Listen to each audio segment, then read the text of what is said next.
runaway inflation and increased interest rates still have Americans reeling, and while the rate of price... As you stated in January, people are still paying more for the basics of life, and the prices they're paying are still high. Families aren't happy about it, as you know, and as our colleagues know. But according to the Biden administration, many of my Democrat colleagues, they should be thrilled. In an attempt to score political points, many in Washington have decided the best strategy is to tell people what they're feeling isn't actually accurate.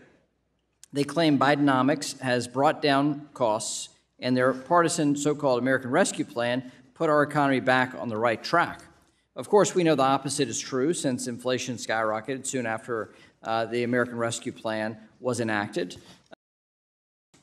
Instead of working to solve the underlying issues causing high prices, the administration has played the blame game, citing corporate greed and so-called shrinkflation.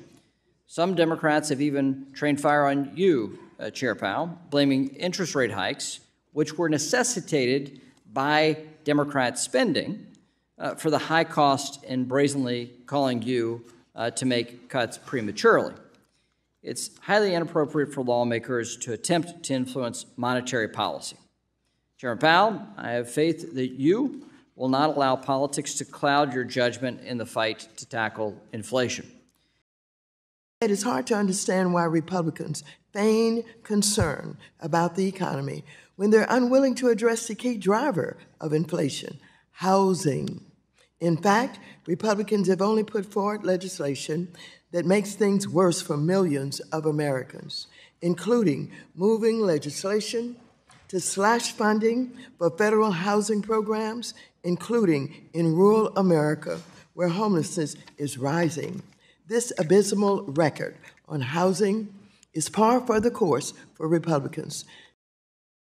Since they have been in the majority, they have convened only 6 hearings on housing, on top of launching baseless impeachment efforts, censoring members, and pushing our government to the brink of multiple government shutdowns. It's clear that Republicans are too focused on drama and chaos to deliver anything for the American people. That's not how Democrats roll.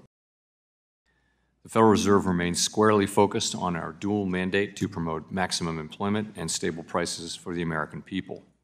The economy has made considerable progress toward these objectives over the past year. While inflation remains above the FOMC's objective of 2%, it has eased substantially, and the slowing in inflation has occurred without a significant increase in unemployment. As the labor market tightness has eased and progress on inflation has continued, the risks to achieving our employment and inflation goals have been moving into better balance.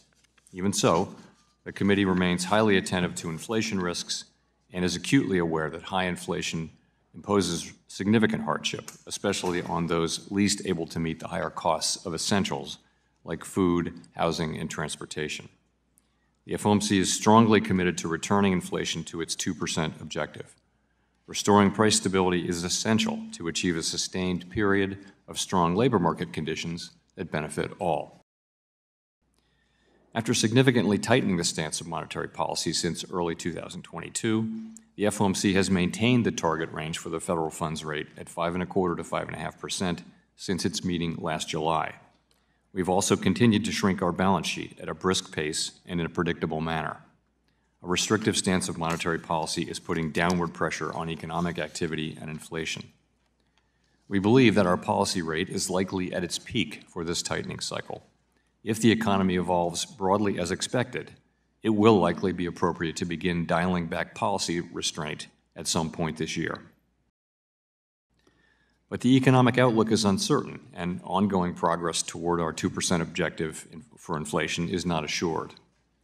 Reducing policy restraint too soon or too much could result in a reversal of progress we've seen in inflation and ultimately require even tighter policy to get inflation back to 2%. At the same time, reducing policy restraint too late or too little could unduly weaken economic activity and employment. In considering any adjustments to the target range for the policy rate, we will carefully assess the incoming data, the evolving outlook, and the balance of risks. The committee does not expect that it will be appropriate to reduce the target range until it has gained greater confidence that inflation is moving sustainably toward 2%. So it is good to hear that you'll be methodical and the Fed will do its traditional role